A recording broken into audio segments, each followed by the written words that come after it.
p.m. Monday, September 8th, 2025, City Hall Council Chambers. I'd like to have everybody rise for the pledge of allegiance. Pledge allegiance to the flag of the United States of America and to the republic for which it stands, one nation, under God, indivisible, with liberty and justice for all. Well, thank you everybody for coming. We have no change or additions to the agenda. Move to close the agenda. Second. We have a motion and a second. Any further discussion? All in favor say aye. Aye. Opposed, same sign. Motion carried. Hearing presentation. Keepers, architects, and builders, the developers at South Shore, completed wetland mitigation efforts upon the acquisition of wetland credits from the Wetland Credit Agency and payment of the withdrawal and stewardship fee to the Board of Water and Soil Resource Board. The cost for each was $101,059.20 for the wetland credits and $7,890.32 for the stewardship fee. Total cost of $108,949.52. Keepers undertook a wetland delineation study of the project site. The delineation report determined that approximately 1.11 acres planned for building and roadway sites are classified as type 1, 2, or 3 wetland soils. The South Shore Apartments project is a market rate rental housing development in which the first phase includes 2 38-unit apartment buildings with future plans for 3 additional buildings. The City Council established a spending plan in December 2022 by transferring $2,329,478 of unobligated TIP District 7 funds to the spending plan. Funds in the spending plan are authorized to provide assistance to private development consisting of the development of a variety of housing to address the city's housing needs. This includes but is not limited to both market rate and workforce housing, along with a combination of owner-occupied and rental housing. The council is requested to commit spending plan funds to reimburse the developer for wetland mitigation in both the building and right-of-way sites and pass a resolution included as exhibit 3. This includes but is not limited to Testimony?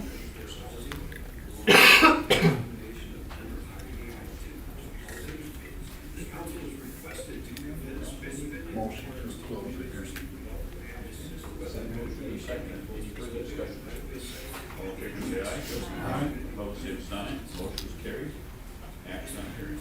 Motion to pass the resolution included as exhibit 3. Okay, we have a motion and second. Any further discussion?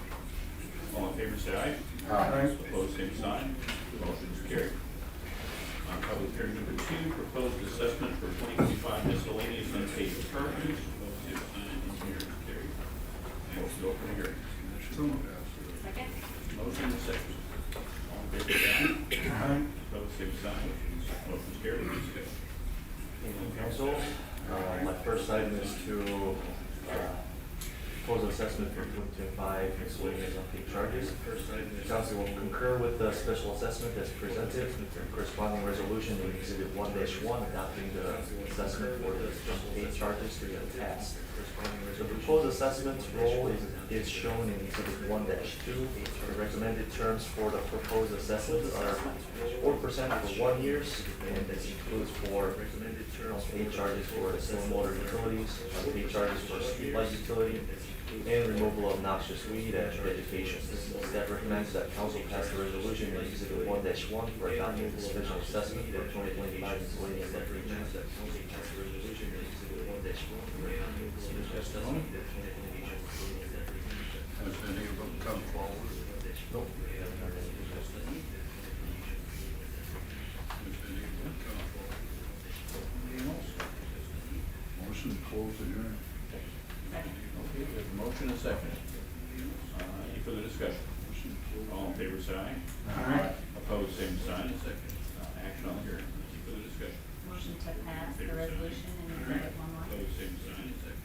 Action on for the hearing. adopting a special assessment for 2025 miscellaneous unpaid charges. Okay. Motion second, any further discussion? All in favor, say aye. Aye. Opposed, same sign. Motion carries. Public hearing proposed assessment for Second Avenue street improvement. Opposed, same sign. 2. Motion open hearing proposed assessment for Second Avenue street improvement. Motion is seconded. All in favor, say aye. Aye. Opposed, same sign. Motion is open. Hearing presentation. This is for Second Avenue, street improvement. This happened in 2022 with sewer, sanitary sewer replacement. Council concur with the special assessment that's presented, corresponding resolution in Exhibit 2-1 adopting the assessments for the sanitary sewer improvements is passed. The proposed assessment rule is shown in Exhibit 2-2. The recommended terms for the proposed assessment is 4% in 15 years. Staff recommends that council pass a resolution in Exhibit 2-1 for adopting the special assessment for Second Avenue sanitary sewer improvements. So all the property owners who did replace the sanitary sewer services did agree and sign the paper and record. That everyone basically agreed to have their sanitary sewer service replaced.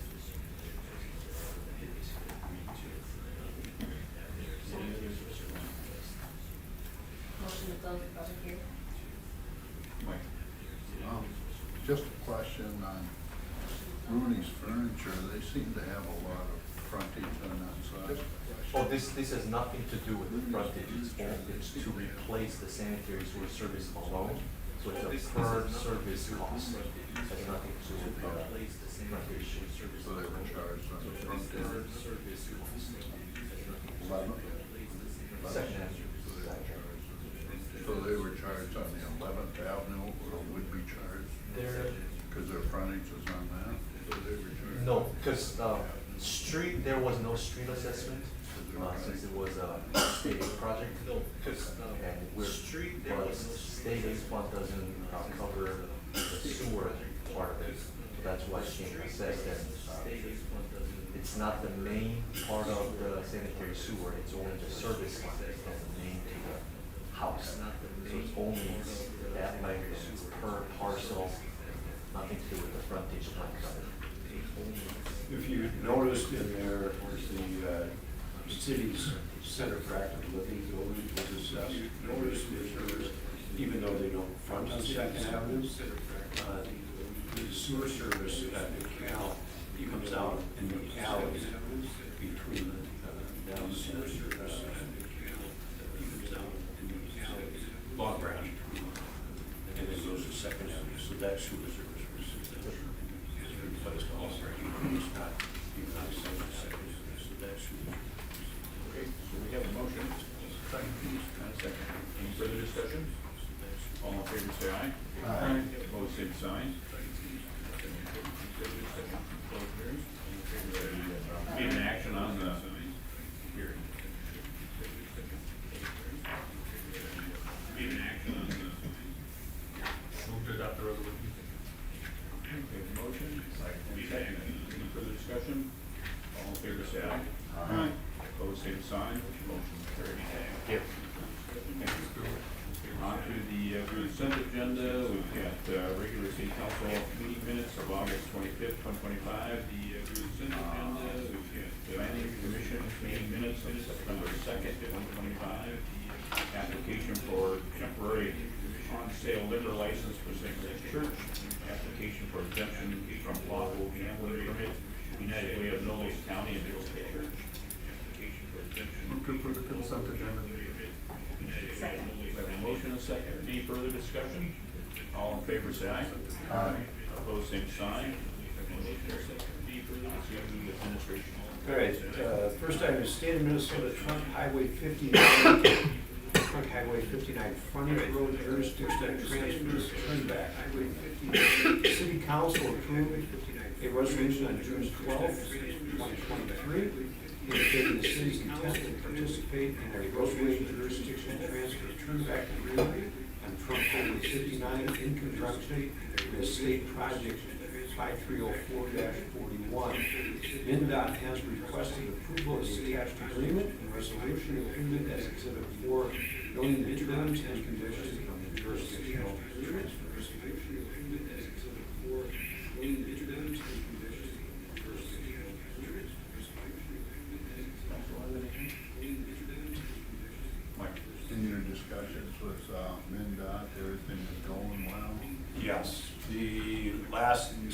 meetings have, what do you call it, visual quality? Yes. Visual quality. Last Several meetings have, a lot of the softer items, the landscapes and the meeting areas, the interstate bridges, which will match the bridge, the railroad bridge, which will match is south of the east turnback, W on there, and south Happy, east turn the bridge, W, east and Collins. So, yeah, they've been going good. I think we're looking at 90% plans this, by the end of this year, yeah. Going good. I think we're looking at 90%. So can you refresh me on the terms? Are they paying for the whole reconstruction of the project? I think there's a little bit that the city will pay for. I think the west partial block between on Oxford Street between West and Smith Avenue. There's a partial block. There's some little things that was paying for this. And I think there's a rise grant that we received that cut into some of that money is being allocated to the city. So that's a rise grant. Of the $30 million plus project, the city's paying for the expense. $30 million. And just refresh everyone, this work will begin in 2027. It just northwestern stretch from Oxford Street up to Interstate 90, 2027. Bridges, both bridges over, one over Highway 59 and one over Industrial Lane over Niagara Way will get replaced in 2027. And then in 2028, they will do the East Oxford Street. So it will be a 2-year project.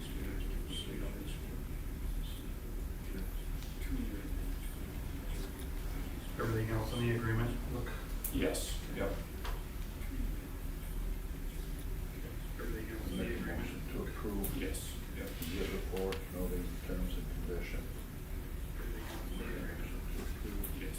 Motion and a second. Any further discussion? All in favor, say aye. Aye. Opposed, same sign. Motion carried. Any further All right, discussion? next item is authorization to advertise request for qualifications for a construction manager at risk, authorization to execute a renovation and addition project. Staff is requesting authorization to advertise request for qualifications to engage the services of a construction manager at risk for complete renovation of the existing ice arena and the addition of a second full-size enclosed ice facility to be attached to the existing arena. Both ice sheets shall be NHL rink dimensions, which are 300 feet by 85 feet. One sheet shall be constructed or renovated to allow for year-round ice, and the second sheet for seasonal ice and for use as a turfed recreation surface during non-ice months.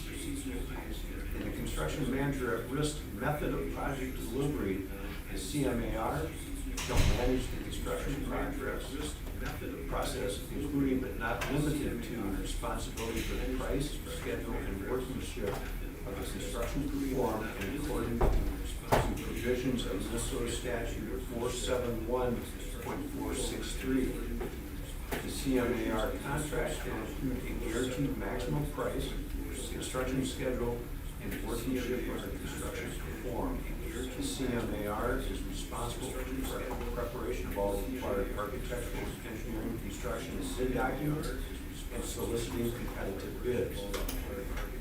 City council and staff shall establish a selection committee composed of a minimum of 3 persons tasked with reviewing the submissions and identifying the preferred entity to perform construction manager risk. Once selected, the city enters into negotiations to finalize the scope of the project and a guaranteed maximum price. Upon agreement, the city will enter into a standard form of agreement between the owner and construction manager, where the basis of payment is the cost of work plus a fee with a guaranteed maximum price. This is AIA document A-133 package, 2019. AIA is American Institute of Architects.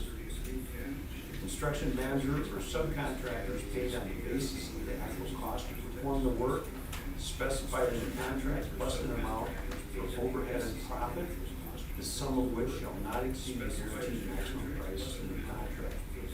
This project is contingent upon approval by the Nobles County Fair Board and securing sources of funding in this project. A copy of the RFQ is included as Exhibit 5.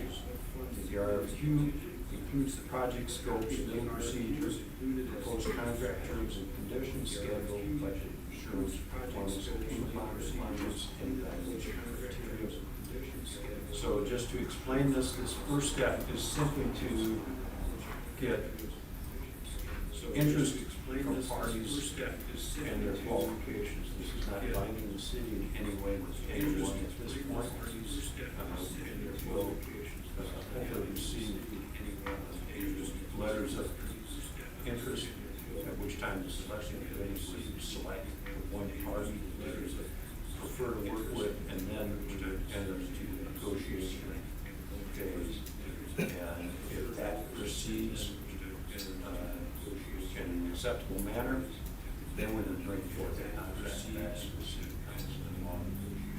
with all of the other agreements that have to be in place, such as the fair board and the other funding partners that their funds, sources of funds are secured. So this is merely an initial step and does not commit the city to anything at this point. What if there's a change to the project? Like, why would the new sheet of ice be a year-round sheet of ice and the old sheet of ice do that? Like, That would all be discussed initially during the negotiation process. That would all be discussed initially during the. Major details like that should be really major details nailed down very closely before we get into the contract.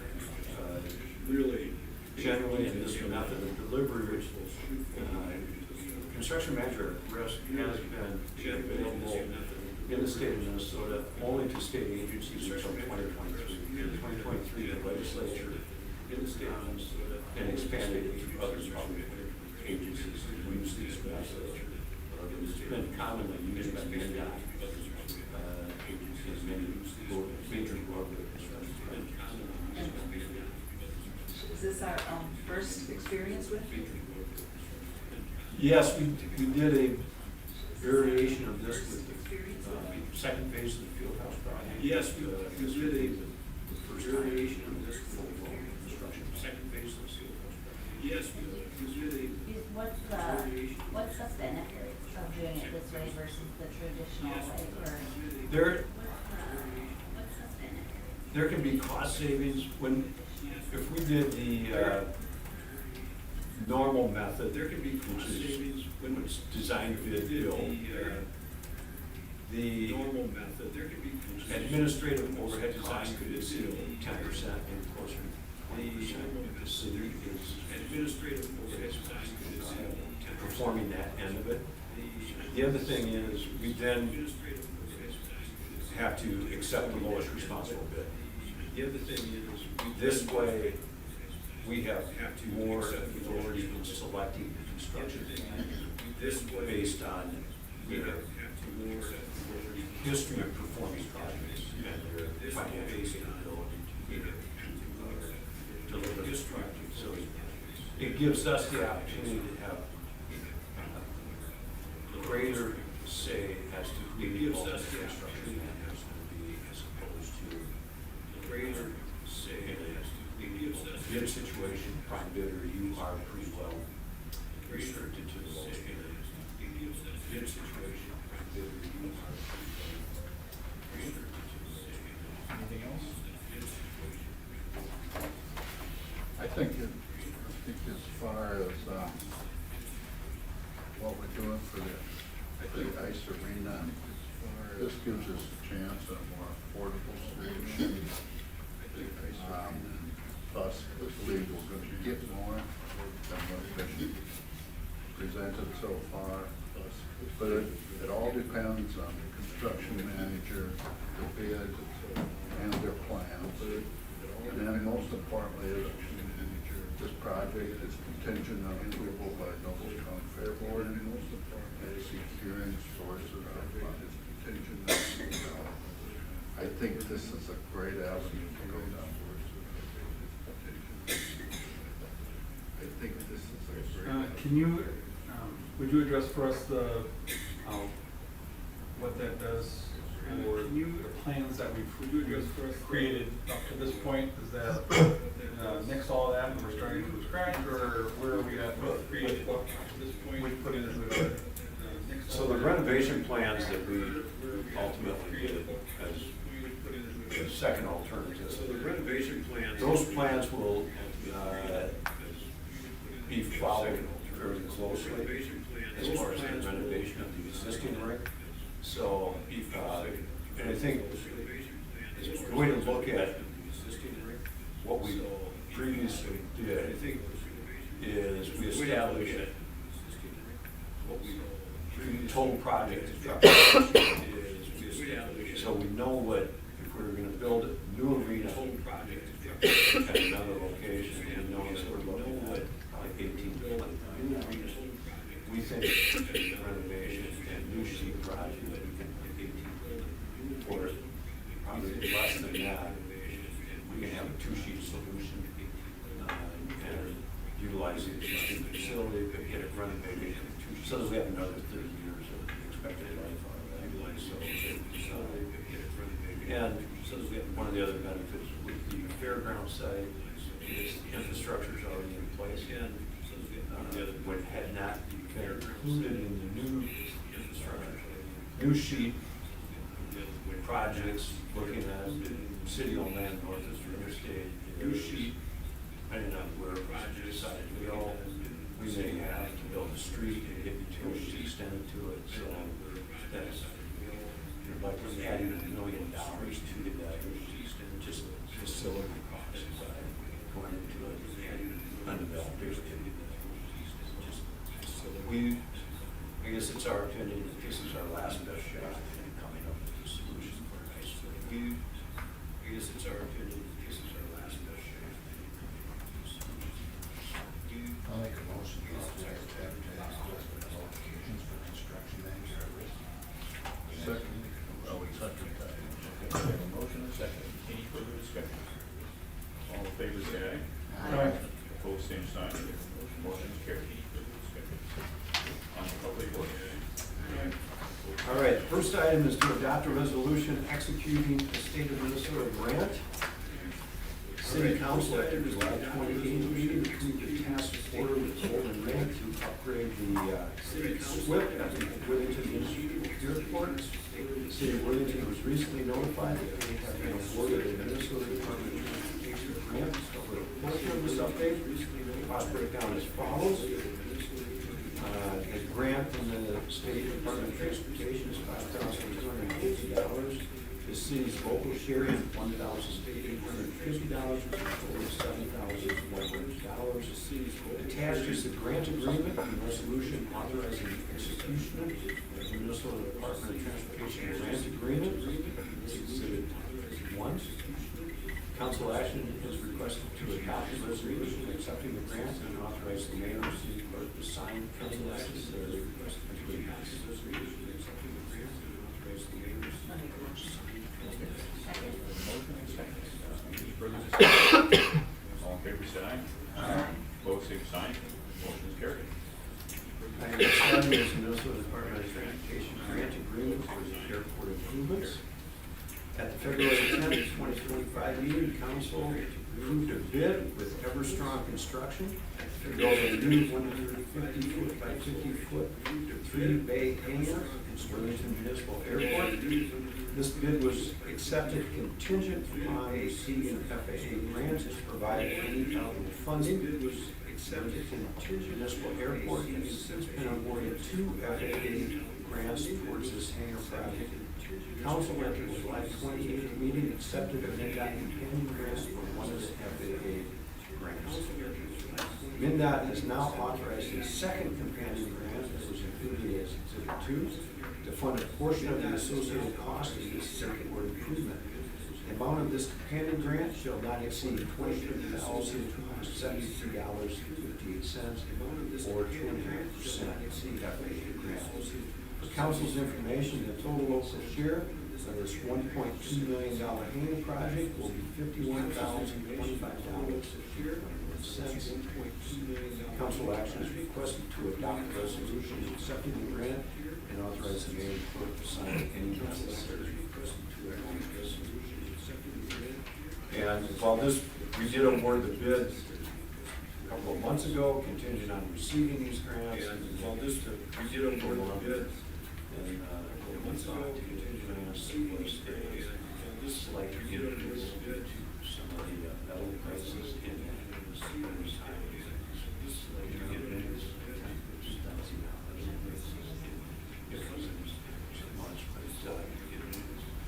we were adamant that we were not going to move this forward until we were sure that the FAA.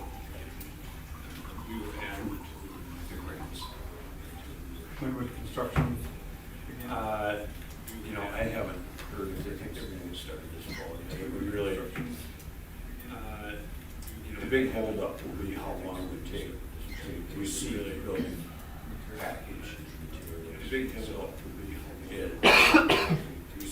I wouldn't put a lot of hope in that when we started this. It's a good, 3 or 4 months out. Put a lot of hope in that when we started this. Move to adopt the resolution accepting the grant and authorize mayor and city clerk to sign necessary use agreements. We have a motion and a second. Any further discussion? All in favor, say aye. Aye. Opposed, same sign. Motion is carried. Further discussion? Well, I know you're probably tired of grants, but I'll do it. Approve a resolution accepting the Minnesota Department of Transportation Airport Maintenance and Operations Grant. Approve a resolution Worthington biannually enters into a grant agreement with the state of Minnesota DOT Aeronautics Division for partial reimbursement of our airport maintenance and operations costs. Our proposed grant will cover the state fiscal years of 2026 and 2027. The city of Worthington will be paid 75% of the eligible maintenance and operations costs, not to exceed $77,584.21. A state aid for each fiscal year. Copies of the grant agreement for airport maintenance and operation of State City 3 and the accompanying resolution are included in your packet. Council action is requested to adopt the resolution accepting the grant and authorize the mayor and clerk to sign any necessary. Council action is requested to adopt the resolution accepting the grant. Motion to Motion and second. Any further discussion? All in favor, say aye. Aye. Opposed, same sign. Motion carried. Further discussion?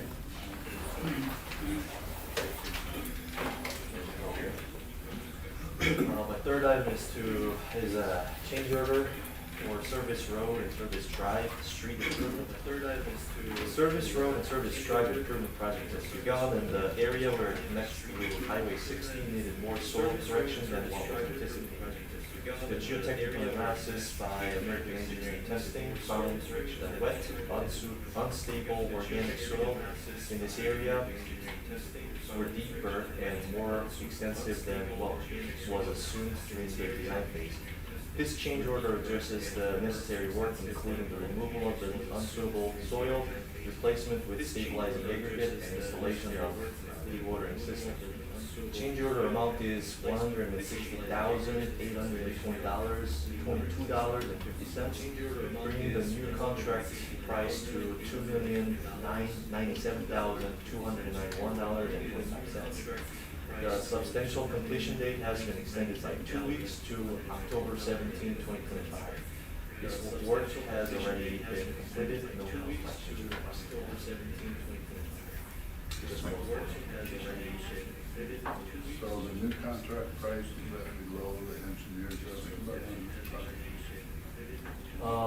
Engineer estimate was about 2.2 million. Yes. Engineer estimate was about 2.2 million. Anyone else got anything? I'll move to the next one then. My last item is to amend task order 21. with Bolton and Meg for East Okabena Lake Trail.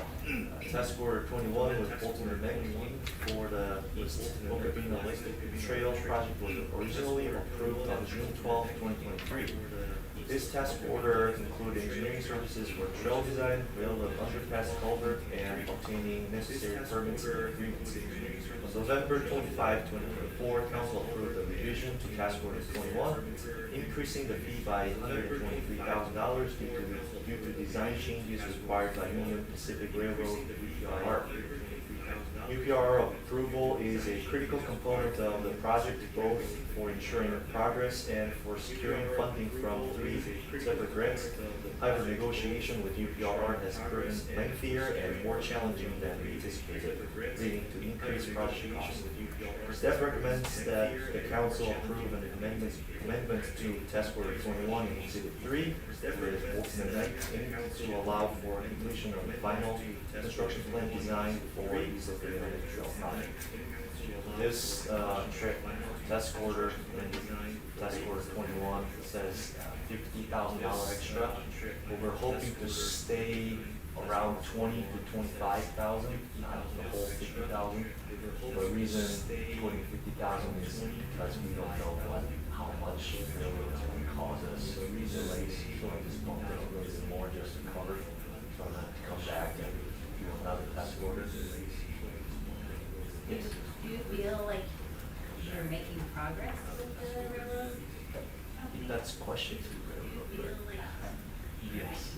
Do you feel like you're making gone somewhere, at least yes. somewhere? Yep, we've been going back and forth, and we're at the very final agreement. And hopefully with this, after this agreement, we can finally start the process. And most likely, construction will begin next year. I think for the most part, Union Pacific has been very agreeable to work with. Yes. I think for the most part, Union Pacific has been very large bureaucracy, agreeable to work with. Many layers to get through Union Pacific. We actually haven't talked to actual railroad staff. It's always been through consulting firm. So it's, like you said, it's multiple layers to go through.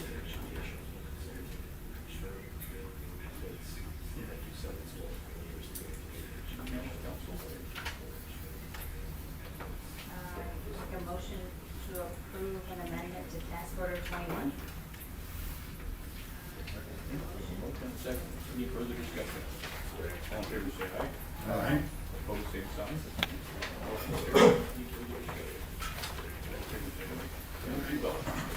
Thank you, Mayor, Council.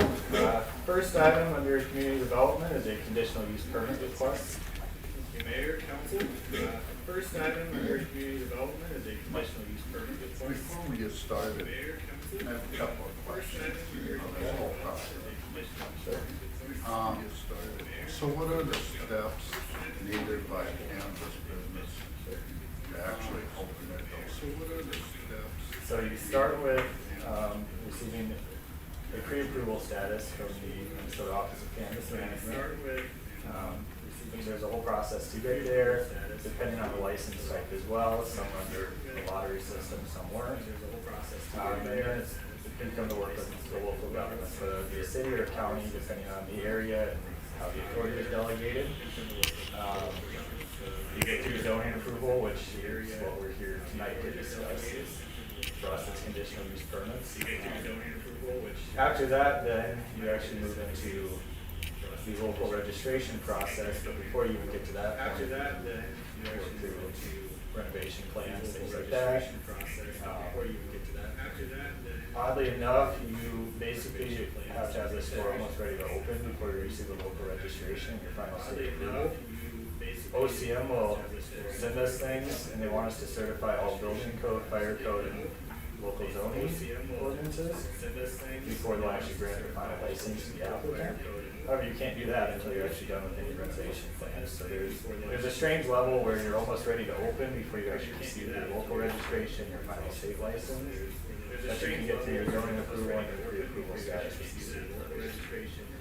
So the conditional use permit is the last approval that the council has anything. So the conditional use permit is the last approval that the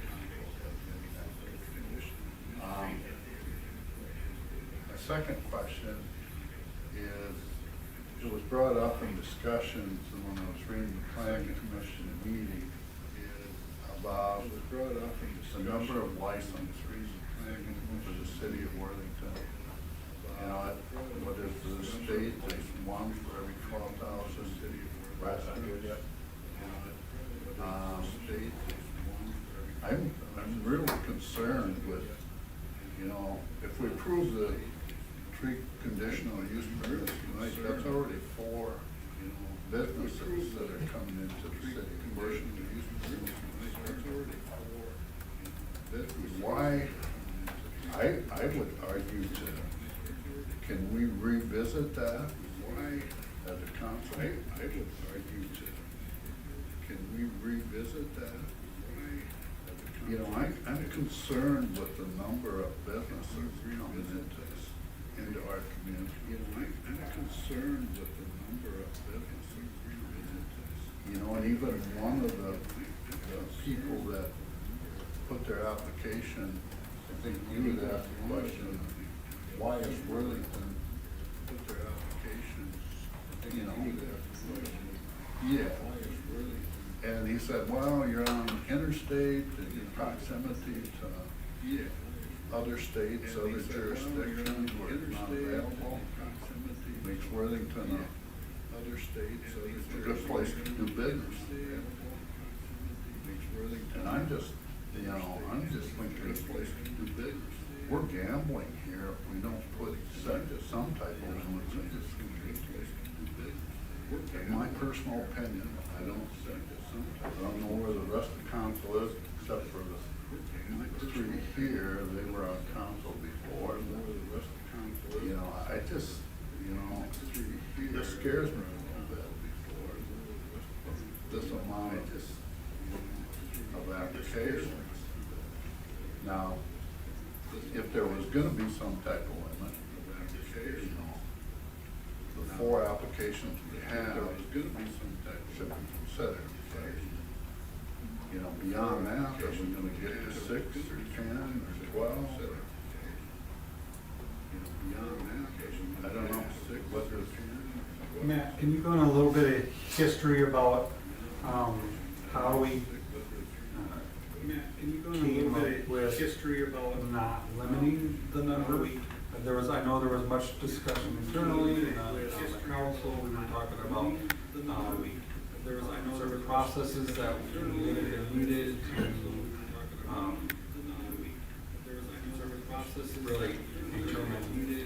who, where, when,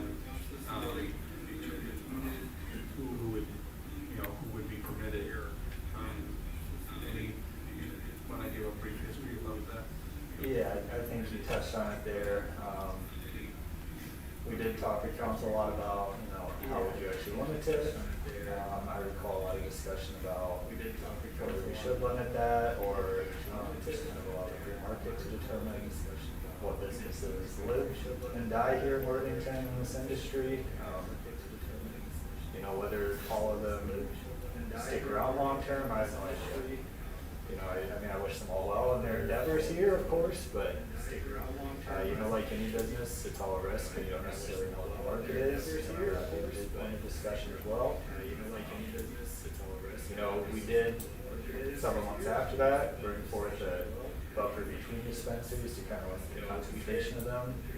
That's kind of starting to fill out town a lot more if you read these applicants. Your one that we'll go over on Ryan's Road, that pretty much covers almost all of Ryan's Road there. We won't see a second one there as long as that requirement stays in place. So, yeah, I just recall it being a lot of discussion about, how you go about limiting that and, whether that's appropriate or whether we should just let the free market decide. How many do we go for? Did that answer your question?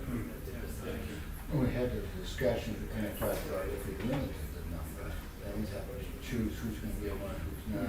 As trade market will determine that zone, competition between the business groups was too many. There's a lot of them not succeeding.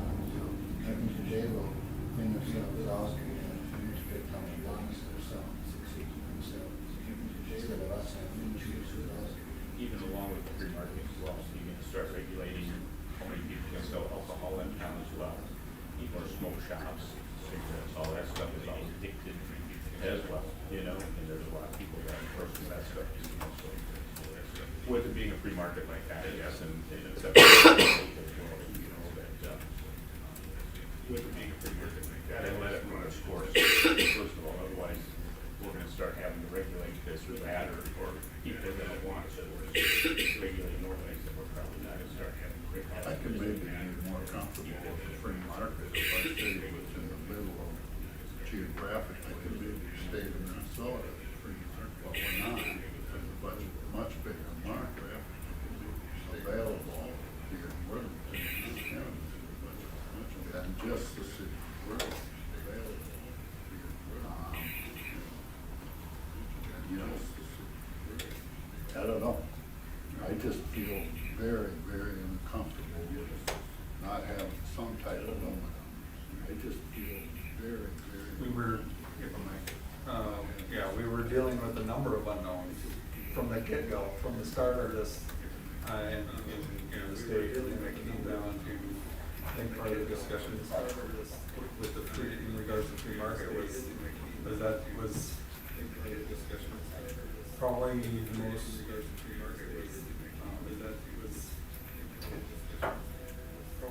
maybe not the best method, but the best method we had at the time to determine,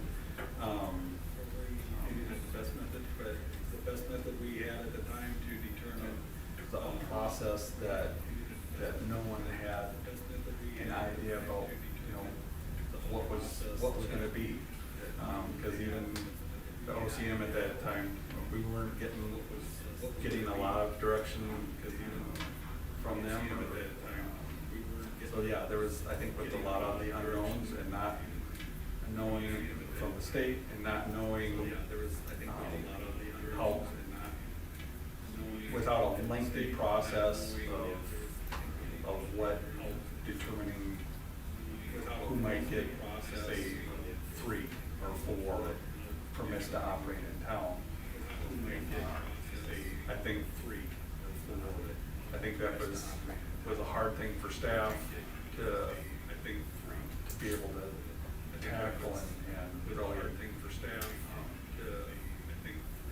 plan around. So if the limit is 4, Right. applications are closed. You just take the first 4, that was, The limit is 4, unless there's something wrong with one of the applications. you just take the first And then it's on the first come, first served. If the first application comes in, after one opens up, if that's approved, fine, if it's not, that's not. To me, I don't think that's approved, fine, that's a big, hurdle. I don't think that's, no. We have a really great map on the city website, which shows the buffer zones. I don't know if you've seen that, right? But it looks like a lot of the city is gonna be covered if the 3 tonight go through and the first one that was approved. But do you have any idea, Matt, as you look at that, how much room there is? Let's just say we're fully saturated based on our ordinance that's in place. How many more cannabis businesses would we potentially see? How many more? I would guess, maybe one more, unless. I don't think You're there's gonna, quickly hit a point where you need to start building new, or kind of on the edge of town somewhere. And then do most of the time when people come in, are they looking at who else has already applied? And then do Yeah, not there really? is definitely very noticeable kind of a mad dash to figure out who's allowing what around the state. Of course, with some places limiting it, and you guys throwing the lottery there, or move on to your next pick of these places. We saw a lot of interest both from individuals and then companies that just are putting together information for insurance clients that work with them. Now that we do have 4 with these 3 requests now, that really has kind of limited a lot of other interest in those. people find out there's four and they'll move on to looking at the next one. Then you can have too many in there. Right, then the market says, yeah, there's not enough. But on the other hand, we do limit the number of liquor licenses in town, right? Right, then the market says, yeah. No? Okay. But on the other hand, we do limit the number of liquor licenses in town, right? The biggest hurdle on your liquor licenses is the state But on laws. the other hand, we do limit the number of liquor licenses. Basically, The that's what biggest we're hurdle on doing. your liquor licenses is And the the- state laws. Start with. Okay. So as a reminder, you want to just remind council what our responsibility is tonight. This is a zoning issue. Remind council what a conditional use permit identifies these businesses are in an approved zone. Conditional use allows the council to impose reasonable conditions on those businesses. If reasonable for the council to approve a conditional use permit, it requires 4/5 vote. Since we have 5 council members, it will take 4 yes votes to approve the conditional use permit. If you vote against it, you must provide a stated reason as documented. If it doesn't get the vote against it, or necessary action fails to pass. Actually, just a majority vote. I'm sorry, Just a majority vote. majority vote for CUP? Yeah, actually, just a majority. Isn't it 3/5? I'm sorry. Just a majority vote. Huh? Majority vote for CUP? Yeah, it requires, I'm sorry, not 3/5, it requires 2/3 majority, which in our case is. It requires, I'm sorry, not 3/5, it requires 2/3 majority, which in our case is. It requires, I'm sorry, not 3/5. Yeah. All right, we'll get into this here then, unless there's any other discussion. All right, we'll get into this here then. All right, first item is a dispensary request for 1015 Third Avenue. All right, first item. This one here, Kirk Cruz has requested a conditional use permit to allow for the operation of a cannabis dispensary at 1015 Third Avenue. This is located on the Third Avenue side of the Thompson building. 3 existing business spaces will be combined into one larger retail space. Pursuant to City Code Chapter 155, Appendix E, Table 5, cannabis retail facilities are permitted by conditional use only in the B2 district. At its September 2nd meeting, the City Planning Commission voted 3-2 to recommend approval of the requested conditional use permit with the following conditions.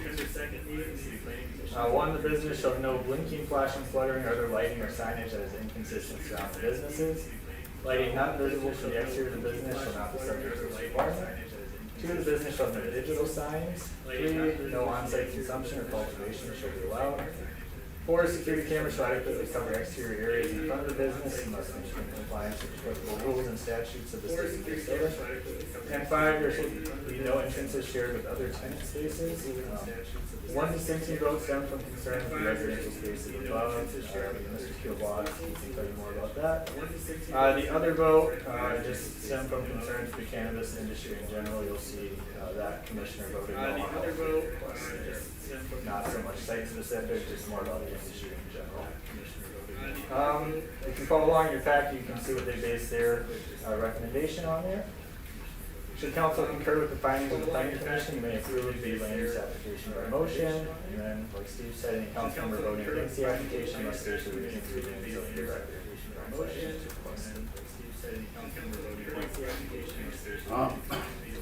First, I'd like to see the applicant install a camera covering to the east of the parking lot and alley. Install a camera alley. You have one just, you only require one on the front. But to the east, there's just parking for residents of the Thompson. To the east, there's parking, their own network camera. Just so we have a camera covering that side. Secondly, and this goes to number 5, surrounding zoning and land uses should be considered to reduce land use conflicts ensure the safety and well-being of the surrounding neighborhood.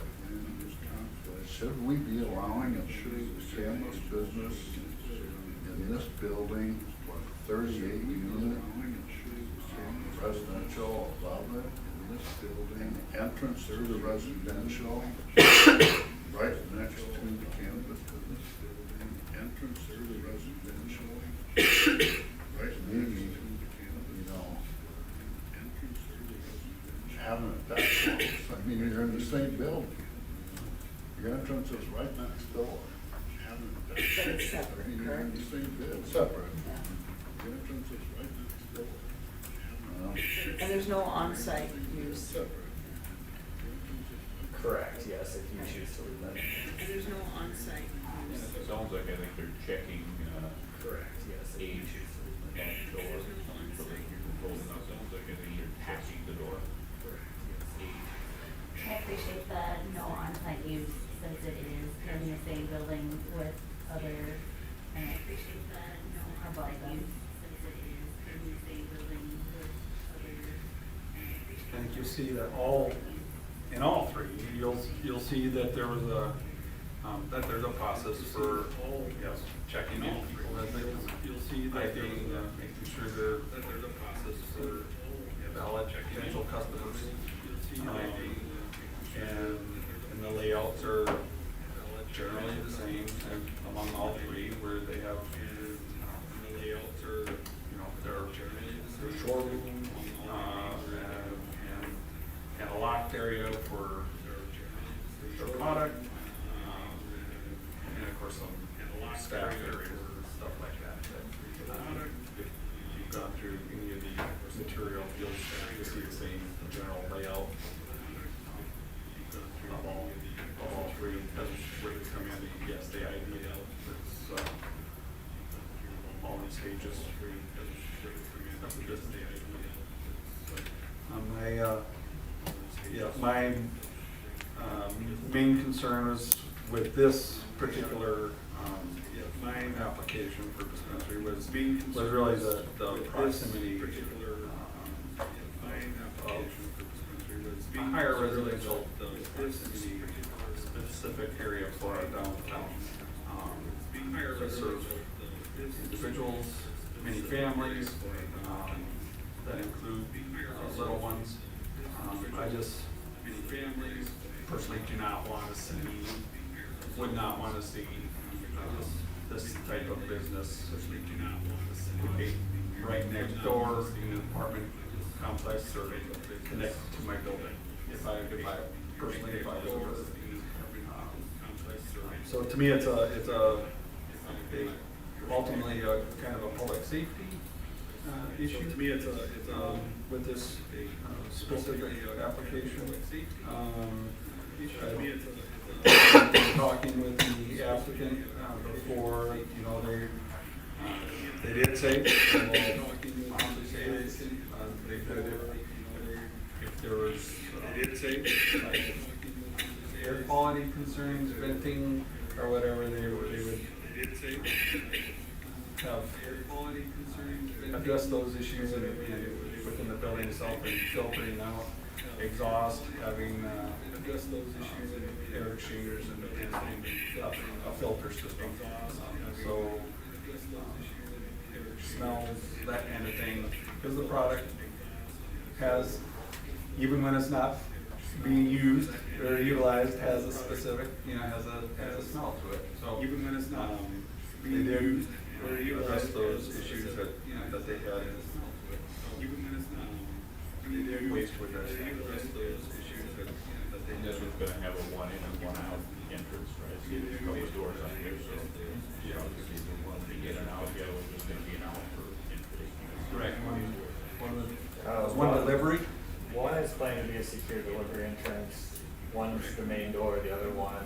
One delivery. One is planned to be a secure delivery entrance, one's the main door, the other one. Anybody else have anything? Chief? Let's revisit the number of bullets on the zoning ordinance. We have an opinion by our city attorney that 2019. We have an opinion by our city attorney that Due to changes in state statute, based system review is not required in zoning ordinances, is that correct? Due to changes in state statute, based system review is not Yeah. so it is not changes in state statute.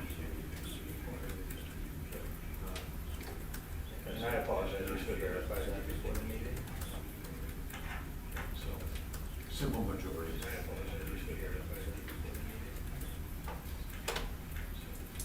Simple majority. We have a motion. I make a motion to approve the conditional use permit. Motion? With the installation of a camera on the side, Yeah, I think so. With that addition. with the installation. And the stipulations listed already in the. And the stipulations listed already in the. We have a motion and a second. Any further discussion? All in favor, say aye. Aye. Opposed, same sign. Further discussion? Aye. Motion's been carried. All right, second item, this is another conditional use permit for dispensary, this one at 341 Oxford Street. Jason Access Center has requested a conditional use permit to allow for the operation of a cannabis dispensary at 341 Oxford Street. This is the end unit of a two-unit building, the space that New Tech previously occupied in that building. Pursuant to City Code Chapter 155, Appendix E, Table 5, cannabis retail facilities are permitted by conditional use only in the B3 district.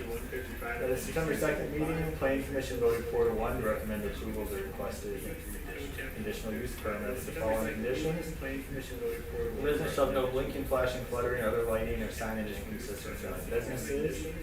The business shall have no digital signs. Security cameras shall adequately cover exterior areas in front of the business and must maintain compliance with applicable rules and statutes of the state of Minnesota. And 4, the parking lot must be striped in compliance with ADA requirements. The Commission did opt to exclude staff recommended condition to require the east of the entrance from Oxford Street to hard surface from the road to existing horizontal parking lot. And the lone dissenting vote stemmed from concerns with the general cannabis industry, not the specific sites. In your packet, if you follow along, you can see what they based their recommendation on. So with that, council action. In your packet, if you follow along, you can see what they based their recommendation on. So with that, The parking lot pavement, I was here for the discussion, is that, so because the road that adjoins it is gravel, kind of decided, so because they decided not to put that requirement in there? Yeah, so the driveway to enter onto the property is gravel. And then the driveway to enter onto gravel driveway entrance, then turn onto the bituminous parking Okay. area.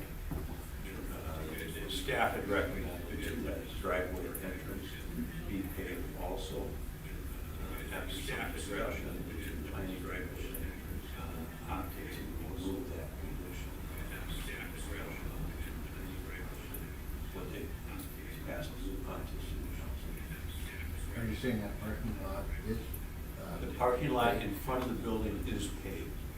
It's not properly striped, which that is one of the conditions that is staying in. It's not properly striped parking spaces. That is one of the conditions that is staying in. Access the paved parking area from Oxford Street. Everyone will have to drive across the paved parking area. And generally, you bring those into compliance when the property changes hands, right? Versus. not always, typically, you can't do it when it's first developed. You try and find those other opportunities, maybe if it's significantly renovated and changes uses. If you think it's a reasonable condition, if the conditional use permit comes up, things like that. I was just wondering about traffic, additional traffic in, if that was a concern. Not the additional traffic, but that's why that was an initial staff recommendation. But you're right, they did talk about Frederick Avenue, being traveled on the side too. But, yeah, that was the initial recommendation, was because of the increase, the potential increased traffic in and out of that kind of gravel entrance. That was the initial recommendation, was because of the increased traffic in and out of that. So you're talking about the entrance to the east? This one? So, you know, it's been talked about for years about this area, you know, creating, you know, dust and things like this. Would a conditional use permit be the perfect way to start the process of getting the conditional use areas? Yeah, and then the larger discussion is what to do with Frederick Avenue, which. And then That's a city. Well, and it's actually also with the property owners, because none of the property owners would come forward wanting Frederick Avenue developed, which we would have to install utilities. There is one landlocked property, it's completely landlocked. And utilities would have to be extended to all properties, and also there's paving, and then if you get into storm sewer and gutter, much of which would be assessed to the property owners, and that is why there really hasn't been much assessed on that. And for clarity, the city owns two properties that adjoin property lines on the Frederick Avenue back of the public works. Shop is there, and also the generation plant, generator plant. Public utilities has also floors on these streets, so, and not that, the city has never stopped moving forward because of cost. It really has been, the city has never been pushed by the other property owners because they know it really cost would be. The city has never been substantial, and we have, someday, probably sooner than later, that will have to be addressed. Someday, because it does create a bit of a gravel and dust mess on that area, because it does. So it doesn't seem like the appropriate time to necessarily enforce something like that. You know, and I think, So it doesn't seem like. if you look at how this site lays out,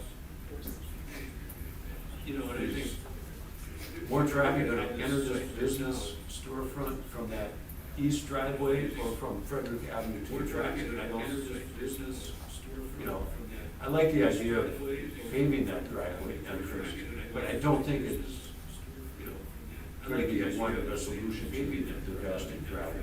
But I don't think it's. But if we're gonna need to do Frederick Avenue or something, then should we start with this conditional use permit, because we won't have any leverage over that? Should we, that goes away? And I think that's in large part why staff recommended paving that driveway. And I think that's in large part why staff recommended. Yeah, all you have to do is pay the east drive. East driveway, yeah. Yeah, we have recommended east driveway connected to, see, you know, kind of follow how a car would go in, that's it, east driveway. I'm just wondering if we're losing our opportunity to start. I just think we should be losing our opportunity to start.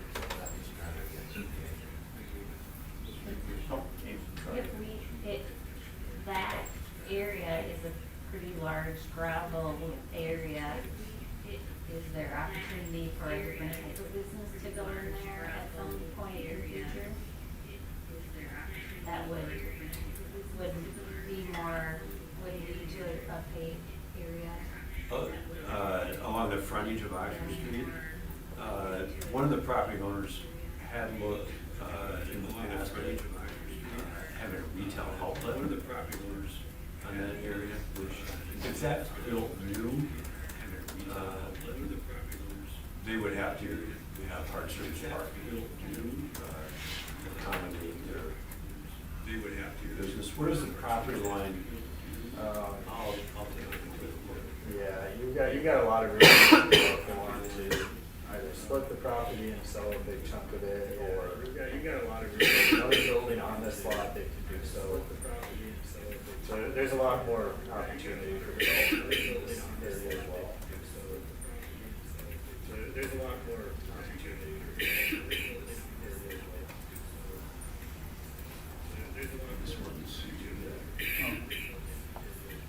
a lot more. Is a possible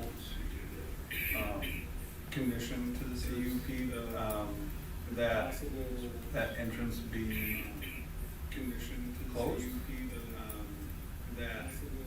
For entrance be for egress or ingress? Possibly, but you are dealing with a property that has, well, one unit's vacant, but you know, the potential for two other businesses on the site as well.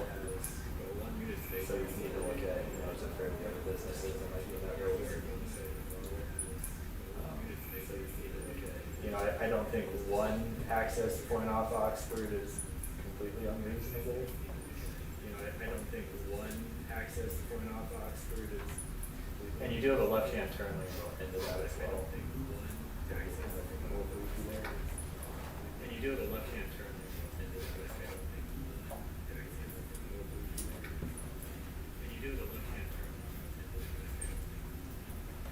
So that remaining property that fronts on Oxford Street is a separate owner?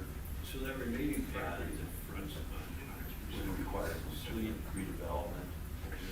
So that remaining property that fronts on Oxford Street would require complete redevelopment? So it's unlikely that if that remaining undeveloped area on Oxford Street were built up, so it's unlikely that if this east driveway would have grown very unbuilt, would not be, it's unlikely that it would be included as a shared driveway. So, yeah. I think you're correct in saying that this may be the driveway. I think you're correct in saying that. Okay, Matt, what are your thoughts on that? Yeah, I mean, that was of course in the initial staff recommendation, the potential for increased traffic. If you're coming down Oxford, you see their sign, you'll probably just turn right away with it, I guess. Or so you can keep going out, Frederick or something. I think it'd be the opportunity to address that, especially with what will likely be a higher volume business than past businesses that have been there for many years. Probably more active turn in on the east driveway versus Frederick and more truck traffic on Frederick and on the east driveway versus Frederick. So if we required by bituminous, does that kind of go kitty corner towards the building? You could do that, or you could kind of come in and then kind of go left. Just come in and turn to Or the you could left. kind of come in and then connect straight into that arcade section. Just come in and turn to the left. I just think if we're gonna do it, now if it's something that's on the horizon, it might be the opportunity. I just think if we're gonna do it, now if it's something that's on the horizon, it might be the opportunity. I think your judgment on that is correct. I think your judgment is, we would have little opportunity other than for the redevelopment of that. We would have little address more opportunity other than for the redevelopment. We would have little address more opportunity.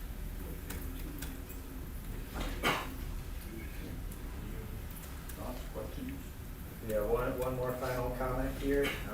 You'll notice in, coming from planning commission, there's not the recommendation for the prohibition of on-site consumption and cultivation. That was not heavily discussed on this one at all, so we just certainly add that in. They didn't have any particular reason for this at all. They didn't have any particular reason. So the first one we approved, what, a month ago or so, did we have that? Yep. provision in there. And then the one earlier, we had that provision. Should that be a standard provision in our application? You know, it could be, suppose you could always consider an amendment to a conditional use permit in the future if they find out a little bit more about how to actually impact surroundings. If they wanted to pursue that at a later date.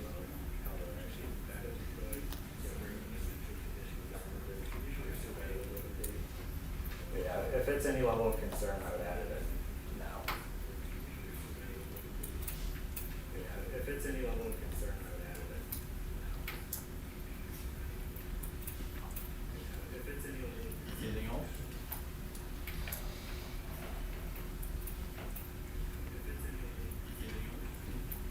Do we have a motion? Conditional use permits.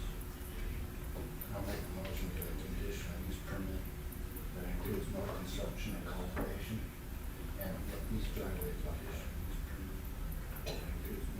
We still have, security cameras surrounding the front, side and back. Just the front. The front cameras. Right. Security cameras, side and back. Just the Camera on the side, they park on the side? parking just in the front.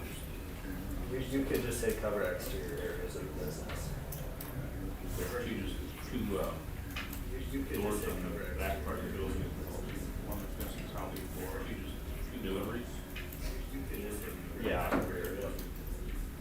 I'll make a motion to include cameras for the exterior. Dennis, would you clarify the second part of your motion in regards to the east entrance? Was it, did you say block it, or did you say block? Block it, okay. Gotcha. Was it, did you say block it? Hard short, did you say block it? Just so they understand, our definition of hard surface is a concrete floor between. Just so they understand, our definition of hard surface is a concrete floor between. Just so they understand, our Do you have a motion? Conditional use permit. Second. Any further discussion? All in favor, say aye. Aye. Opposed, same sign. Any further discussion? Carried. Alright, last one here. This is a conditional use permit for a dispensary at 1151 Ryan Road. Redwood Season LLC has requested a conditional use permit to allow the operation of a dispensary at 1151 Ryan's Road. Redwood Season 12. This is the former location of Anytime Fitness in the strip center. At its September 2nd meeting, the City Planning Commission voted 4-1 to recommend approval of the request with the same general ones that you've seen on all of them, the lighting, digital sign prohibitions, no on-site consumption or cultivation, and security cameras there, which I understand they'll probably want them to just cover exterior areas of the north side of the building as well. You can see what they based their recommendation on. Last thing I will note, at the public hearing, we had a representative from the applicant present. The applicant is here tonight. If you have questions or want to hear me at all. With that, council action suggestion.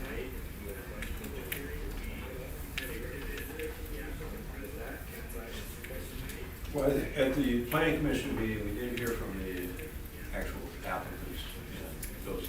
Well, at the planning commission meeting, we did hear from the preliminary approval, but we did not get an opportunity. At the planning commission meeting, applicant on the preliminary approval. We did not get an opportunity. At the planning commission,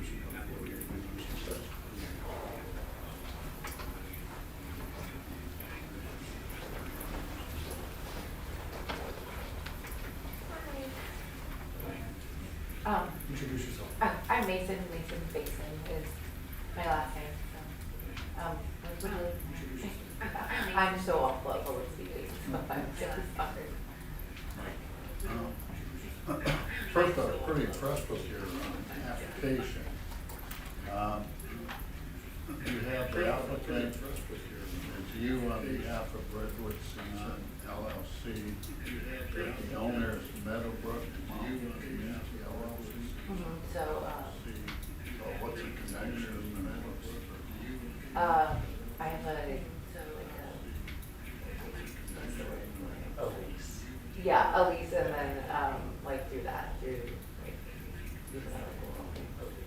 So I own the LLC for like,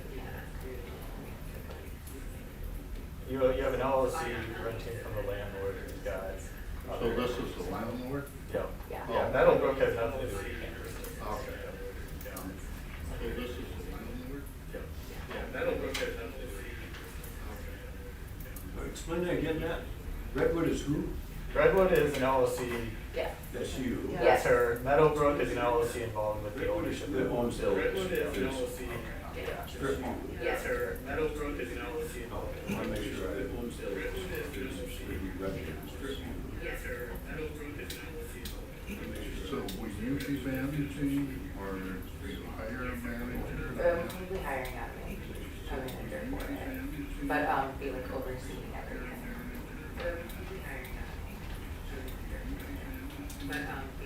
So you won't be working on site? Not full-time, like for right now,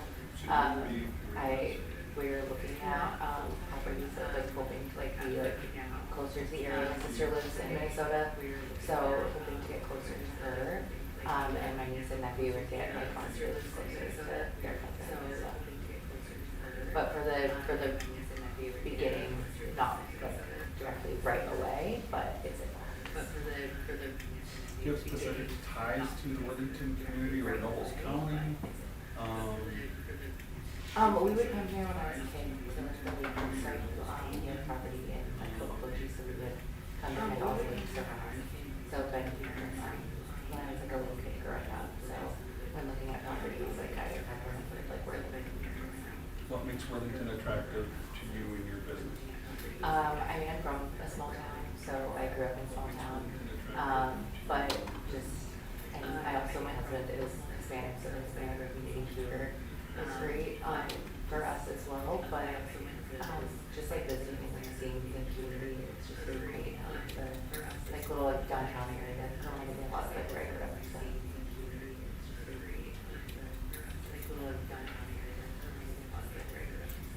Anybody else have any questions? Any questions for us?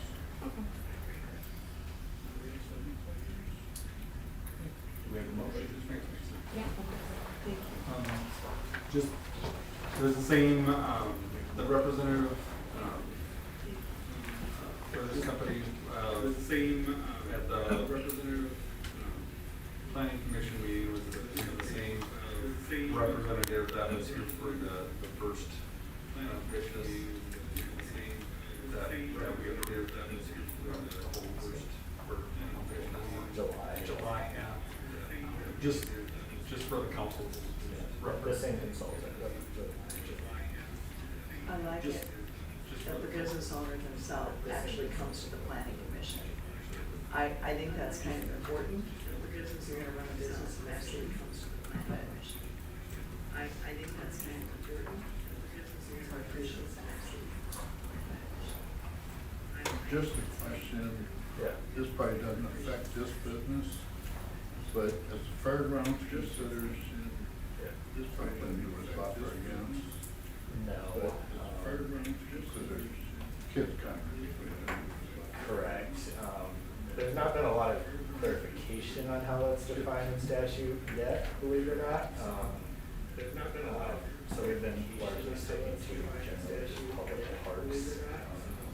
Ones where it's going to be very clearly regularly used by minors as it's defined. The fairgrounds would probably argue either way. You know, if you recall, there was some, this was more to do with tobacco licensing and the county's requirements.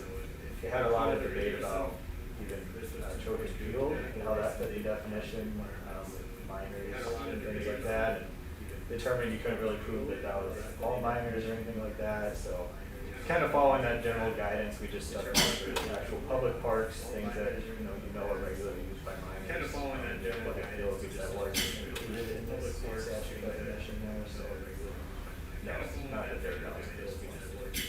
How about the hockey? That one, not that one either. It's like JDS Fieldhouse, like it should. Yeah, we've excluded those, mainly because they're not completely. Yeah, we've excluded those places. you know, if it's a playground, if it's your kids to, feel that it really fits that definition.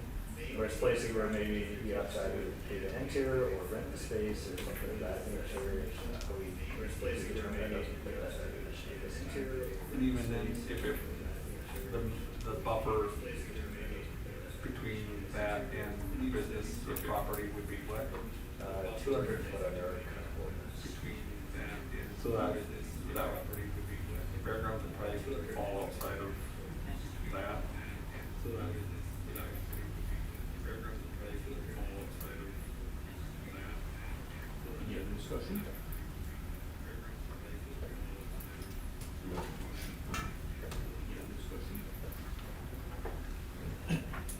Motion to approve the conditional use permit for 1151 Ranch. Second?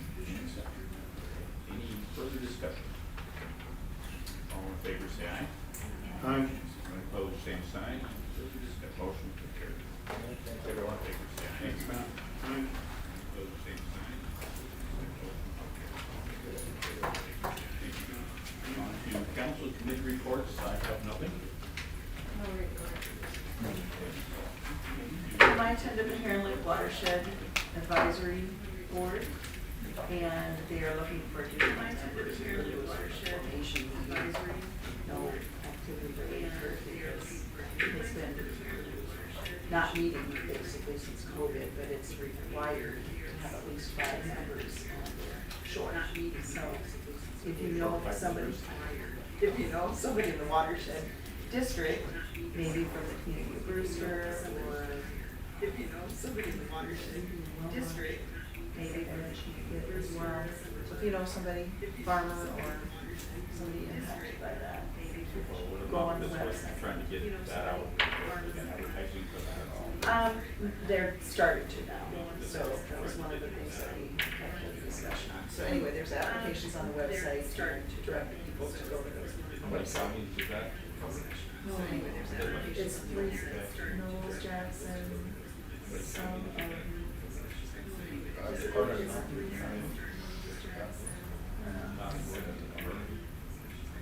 there's portions of that area, but, you know, Worthington is just barely on the edge of it, but there's portions. How's that? Worthington is just barely on the edge. HRA, we have requests for proposals to refurbish, redo 2 houses that we purchased from Virginia and Apple. And staff, Matt, and a couple of your counterparts, they would put the proposals together. They're out on the market right now, and the bids are to be returned September 20th. We're looking forward to that right now. That's really about it. Chris? A lot of what my report entailed Matt's business tonight, so other than that, the report entailed Just a reminder, tomorrow at 4 o'clock. We also scheduled a reminder second budget meeting on Wednesday at 4 o'clock. We also scheduled, we may get through everything that we have. Wednesday, we're just at our funds. So we may get at 4 o'clock. And we'll get through everything, just at our funds. Council, so we may get at 4 o'clock. That's all I have there. Motion second. Any further discussion? All in favor, say aye. Aye. Opposed, same sign.